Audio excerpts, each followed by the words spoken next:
Έχουμε μαζί μας στο στούντιο τον κύριο Νάσο Ναλμπάντη, γνωστό φωτογράφο, για να μας μιλήσει για την καινούργια του δουλειά. Καλησπέρα, κύριε Ναλμπάντη. Καλησπέρα σας. Είστε πολύ γνωστός για τις φωτογραφίες σας στην πόλη. Εδώ και 30 περίπου χρόνια δραστηριοποιούμε στη δημιουργική φωτογραφία. Παράλληλα, τα τελευταία 7 χρόνια κάνω μαθήματα φωτογραφίας στο Εθνολογικό Μουσείο Θράκης.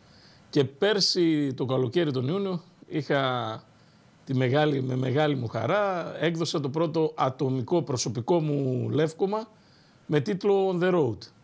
Έχει περάσει ένας χρόνος και κάνα 2 μήνες από τότε και πάλι με μεγάλη χαρά θέλω να σας πω ότι εξαντλήθηκε σχεδόν και μάλλον θα προχωρήσουμε από το φθινόπωρο στην δεύτερη έκδοση και είμαι πολύ χαρούμενος. Είμαι σίγουρη γι' αυτό. Οι φωτογραφίες σας είναι εξαιρετικές, έχει τύχει να τις δω αρκετές φορές. Μιλήστε μας λίγο για το συγκεκριμένο λεύκομα, τον The Road. Ποια είναι η θεματολογία? Ευχαριστώ πάρα πολύ για τα καλά σας λόγια. Το The Road είναι ένα λεύκομα που αφορά στη φωτογραφία δρόμου και κοινωνικού ρεπορτάζ. Ήρωες για μένα είναι ο καθημερινός άνθρωπος, η ζωή ενός καθημερινού ανθρώπου που ταξιδεύει, ζει, πονάει, γελάει. Για μένα αυτοί είναι οι ήρωές μου. Ψάχνω να τους βρω στα ταξίδια μου και να τους φωτογραφίσω. Το The Road λοιπόν είναι ένα λεύκομα που αποτελείται από 124 ασπρόμαυρες φωτογραφίες. Είναι τραβηγμένες σε 12 χώρες και μου πήρε περίπου τα 10 τελευταία χρόνια, 10 χρόνια περίπου μου πήρε ώστε να συγκεντρώσω αυτό το υλικό και να το εκδώσω. Πολύ μεγάλη χαρά, ειδικά την πρώτη στιγμή που το έπιασα τυπωμένο στα χέρια μου, πραγματικά ένιωσα μεγάλη χαρά, γιατί κακά τα ψέματα όταν η εικόνα είναι στον υπολογιστή είναι σαν να βρίσκεται σε λανθάνουσα κατάσταση, ενώ όταν τυπώνεται είτε σε έκθεση είτε σε βιβλίο είναι κάτι διαφορετικό. Οι φωτογράφοι τους καταλαβαίνουν το τι εννοώ. Πρόκειται δηλαδή για ένα οδηπορικό σε 12 χώρες, όπου απαθανατίζατε συγκεκριμένες εικόνες που εκείνη τη στιγμή σας έκαναν το κλικ. Ακριβώς, πολύ σωστά. Λειτουργώ πάρα πολύ με το ένστικτο, δεν κουβαλάω τρίποδο μαζί μου, περπατάω στο δρόμο, βλέπω ανθρώπους, μου αρέσουν κάποια σκηνικά, κάποιες φόρμες που λέμε εμείς οι φωτογράφοι και τις φωτογραφίζω. Πρόκειται για ανθρώπους καθημερινούς απλούς, οι οποίοι δεν είχαν στηθεί για κάποια φωτογράφηση. Όχι, δεν είναι καμία φωτογραφία. Ακριβώς, δεν είναι καμία φωτογραφία στημένη και προσπαθώ να μην κόβω και τις φωτογραφίες. Δηλαδή, όπως τις τραβάω, έτσι να τις παρουσιάζω κιόλας. Γιατί πιστεύω ότι η φωτογραφία δημιουργείται τη στιγμή που τραβάμε τη φωτογραφία και όχι μετά στον υπολογιστή κόψε λίγο από εδώ, κόψε λίγο από εκεί για να την κάνουμε να είναι πιο ωραία. Δηλαδή είναι οι φωτογραφίες αυτούσιες, χωρίς κάποια επεξεργασία. Είδα από το βιζέρ της μηχανής. Ποιος ο λόγος που επιλέξατε τον ασπρόμαυρο φακό για τις φωτογραφίες σας? Επέλεξα να τις κάνω ασπρόμαυρες τις φωτογραφίες, διότι πολλές φορές το χρώμα σε αποσυντονίζει και τραβάει την προσοχή σου στο χρώμα παρά η ίδια η φωτογραφία. Γι' αυτό διάλεξα να είναι ασπρόμαυρες, ώστε να κοιτάς πιο πολύ την εικόνα, το θέμα και τα σχήματα μες στην εικόνα παρά τα χρώματα, να μην σε αποσυντονίζουν τα χρώματα δηλαδή. Τα χρώματα όμως δεν αποτυπώνουν την πραγματικότητα πιο αληθοφανή? Να σας πω κάτι, το έχει πει ένας μεγάλος φωτογράφος αυτό. Δεν έχουμε φτάσει ακόμα το χρώμα σε τέτοια επίπεδα ώστε να είναι πραγματικά όπως είναι στη φύση. Οπότε ναι, είναι περισσότερο αληθοφανή, έχετε δίκιο, αλλά αυτό δεν μειώνει τη φωτογραφία όταν είναι ασπρόμαυρη. Ίσως κλέβει κάτι το χρώμα από την ατμόσφαιρα. Ακριβώς. Δηλαδή λίγο καμιά φορά παρασυρώμαστε από το χρώμα και δεν κοιτάμε την εικόνα, την ίδια την εικόνα. Και θέλω να πω και κάτι άλλο, εάν πάνε όλα καλά, σε 10 χρόνια από τώρα, δηλαδή από το 2023 που έβγαλα το λεύκομα, θα βγει το ίδιο λεύκομα όλο σε έγχρωμο. Το έχω βάλει έτσι, το έχουμε πει με την εκδότριά μου να το κάνουμε και αυτό. Είναι πολύ ωραία ιδέα και αυτή, σαφώς. Εγώ ήθελα να ρωτήσω πώς σας ήρθε αυτή η έμπνευση, δηλαδή πώς αποφασίσατε να κάνετε αυτό το διπορικό, να γυρνάτε σε άγνωστες χώρες, να φωτογραφίζετε άγνωστους ανθρώπους που δεν γνωρίζετε εκ των προτέρων, πώς θα τους πετύχετε και πόσο επιτυχημένη θα είναι αυτή η προσπάθεια? Ασχολούμαι με 2 είδη φωτογραφίας, τη φωτογραφία φύσης και τη φωτογραφία δρόμου, παύλα κοινωνικού ρεπορτάζ ή δημιουργική φωτογραφία, όπως τη λέμε μερικοί, αυτό εδώ του είδους που βλέπουμε τώρα. Όταν πήγα στην Αθήνα να σπουδάσω φωτογραφία, εγώ κατέβηκα με σκοπό να σπουδάσω για να γίνω φωτογράφος φύσης. Αλλά με κέρδισε πιο πολύ αυτού του είδους η φωτογραφία. Η βιωματική φωτογραφία, δηλαδή αυτό που λέμε κοινωνικό ρεπορτάζ. Να φωτογραφίζω απλούς ανθρώπους.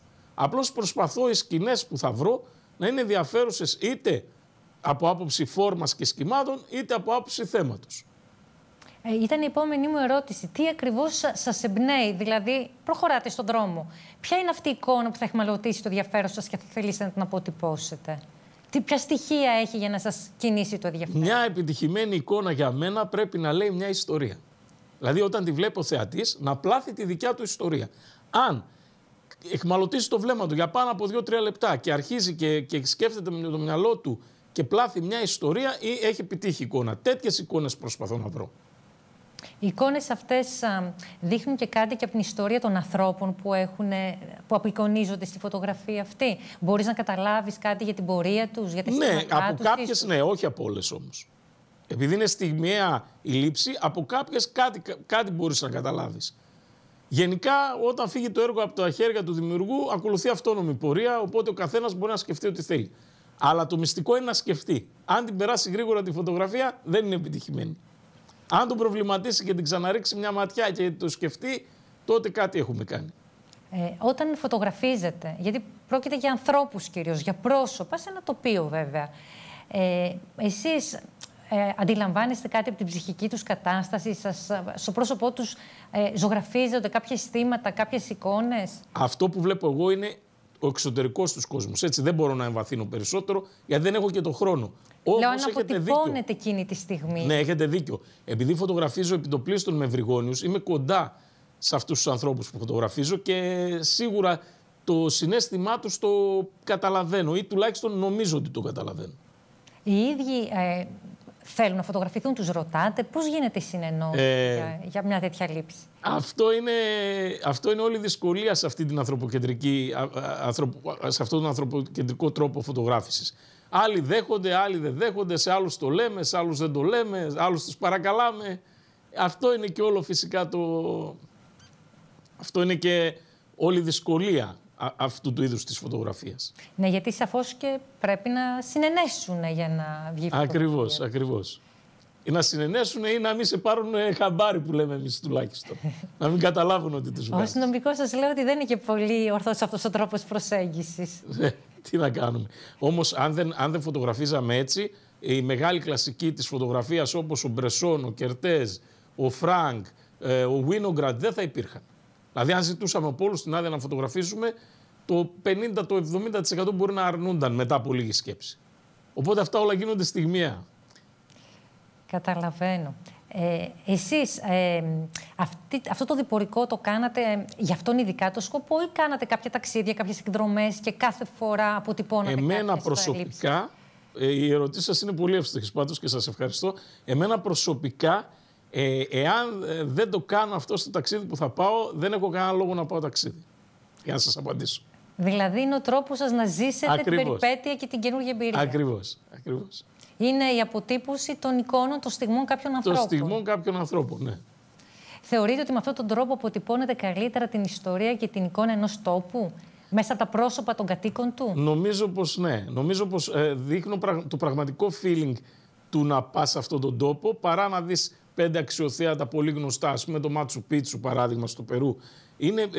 Είναι πιο εύκολο να καταλάβεις το πού ζουν αυτοί οι άνθρωποι αν δεις 5 φωτογραφίες άσχετων ανθρώπων που ζουν και δρούν έτσι στο Περού, παρά να δεις το ίδιο το μνημείο αυτό που όλοι το έχουμε δει σε καρποστάλη, σε εικόνες άλλες. Οπότε αποτυπώνεται καλύτερα ένας τόπος στους ανθρώπους του, στην καθημερινότητά τους. Εγώ πιστεύω ότι παν μέτρων, πώς το λένε οι αρχαίοι, δεν λέγανε είναι ο άνθρωπος, κάπως έτσι. Δηλαδή, αν η φωτογραφία δεν έχει άνθρωπο μέσα, δύσκολο είναι να είναι ενδιαφέρουσα μια εικόνα. Αν δεν έχει ανθρώπινη παρουσία. Με τον ένα ή άλλο τρόπο.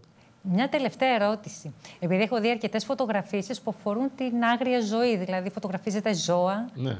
Και είναι πραγματικά πολύ ενδιαφέρουσες και πάντοτε αναρωτιόμουν σχετικά με αυτό. Για να τραβηχτεί μια τέτοια φωτογραφία, μια τέτοια λήψη, δεν απαιτούνται πολλές ώρες προσήλωσης και αναμονής για να μπορέσετε να αποτυπώσετε μια στιγμή που είναι εξαιρετική, αλλά δεν είναι εύκολο να την πετύχεις. Θέλει το χρόνο της, την προετοιμασία της. Θέλει πάρα πολύ χρόνο, όπως είπατε, πολύ χρόνο, πολύ κόπο και δυστυχώς συνήθως θέλει να ξυπνάς πάρα πολύ νωρίς, να χαραμίζεις τον ύπνο σου δηλαδή, γιατί εκείνη την ώρα μπορείς να δεις πιο πολλά ζώα νωρίς το πρωί και αργά το απόγευμα συνήθως. Και ναι, θέλει πάρα πολύ χρόνο και θέλει και τρόπο. Εξάλλου το έχουμε πει και στο κανάλι σας πριν λίγο καιρό, έχω κάνει 2 σεμινάρια φωτογραφία φύσης εδώ στον Εύρο και γενικά στη Βόρεια Ελλάδα δεν έχει κάνει άλλος. Ένα έγινε στην Αλεξανδρούπολη στο Εθνολογικό Μουσείο Θράκης, το οποίο το ευχαριστώ ακόμα μια φορά για όλη την αρρωγή που μου προσφέρει, και το άλλο έγινε στο Φορέα της Δαδιάς.